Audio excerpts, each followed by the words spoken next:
Welcome back to Mother Teresa Street in the heart of Pristina, the capital of Kosovo, for the second part of EUROP District. More than 10 years after the end of the war, the situation remains volatile in Kosovo. Clashes recently erupted between ethnic Serbs and peacekeepers. Our reporter was allowed to follow NATO troops.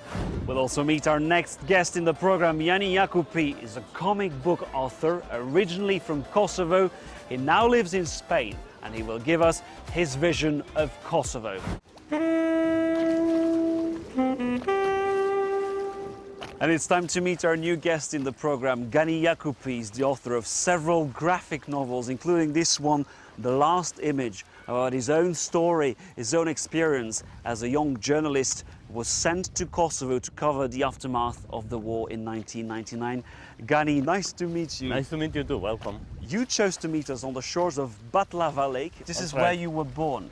I was born on the mountains up there, but it's the area where I lived as a child. That's all we have. We don't have any access to the sea. All we have in Kosovo as water places is lakes. Tell us more about your story. You were living in Spain during the war. What brought you back to Kosovo?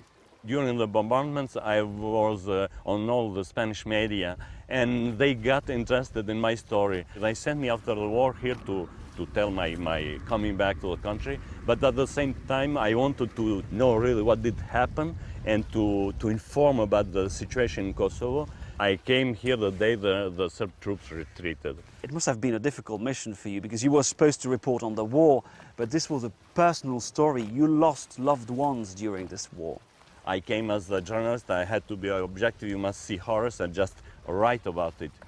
You do not participate, but at the same time I was from here, I was born here, that I was touched emotionally, and it was very hard to conceive with both of them. Well, Gani, let's enter your story and revisit these dark years of war, and we'll start with an abandoned school over there.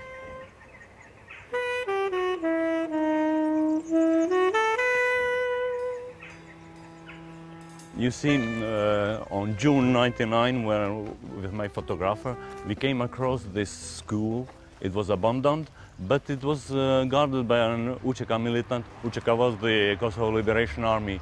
He was there to prevent people from entering because Serb troops on their retreat, they put landmines under the pupils' desks. I think that was a very vicious way to symbolically undermine the Kosovo education system, to prevent people from education. So the Serbs had left mines under the desks of the children? Exactly, as you hear it. It was, there was some other perverse ways to put the mines, not only in the combat fields, but in houses and schools and even in public places. This school is more than a symbol because at the time Slobodan Milosevic, the leader of Serbia, had forbidden the use of Albanian in schools. The meaning of all that was to erase the Albanian identity from Kosovo, to leave the Albanian language and culture as something below, or something not worth.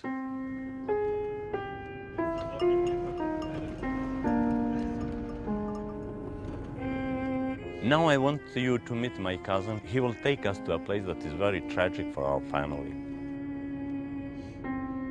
His brother Beqir was buried here, in this place. His own son, 30 years old, was buried here. Well, at this place, 8 members of our family were assassinated by the Yugoslav army during the NATO bombing. It's a shame that there has not been done more investigation on war crimes. What the EULEX is doing now, it's good, but it's too late and it's too slowly. A war is never black and white. There were crimes on both sides. There were cases of retaliation on the Albanian side after the Serbs left. You agree with that?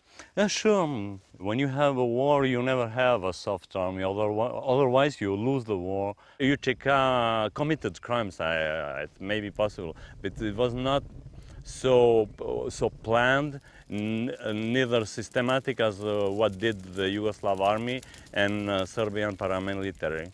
But I think that there should be a distinction between the crimes committed during the war and the acts of revenge after the war. Our next stop is Peja, the second largest city in Kosovo. In your book back in '99, you described it as a pile of ruins. Exactly, it was only stones and burned down wood. There was nothing, almost no house left here. One can only guess that it was because of the proximity of Montenegro and Albania, and because the Serbs were very much attached to this city. The region is important to Serbia because the Patriarchate, the basic Serbian church of the Serbian Autocephalous Church, is based here in Peja. And before, in the Middle Ages, the Serbian kings used to be crowned here. This is the old bazaar of Peja. It's a very lively place. It's full of people. It has been reconstructed almost entirely from the scratch. The people come here from Kosovo itself and even from our other countries because there are mountains, there are mountain lakes, beautiful sceneries. And even because the girls from Peja are reputed to be the best looking in Kosovo.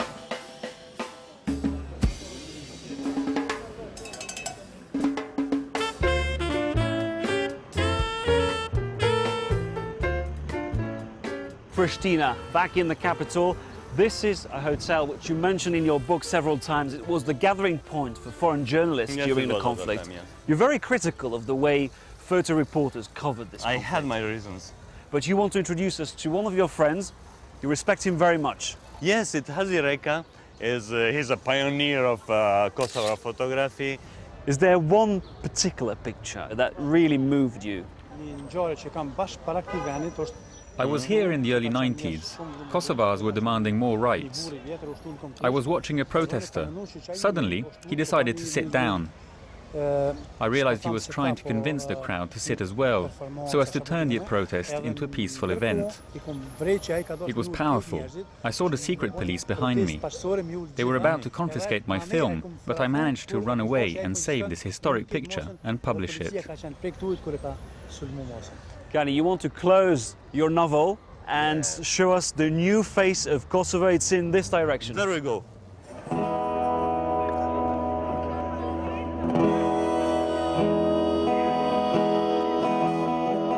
Gani, this is Kosovo in 2012, a very young place, a very lively nightlife. Yes, and a lot of people are surprised because when they come here they think they go to a country of refugees, but this is a country with a very young population.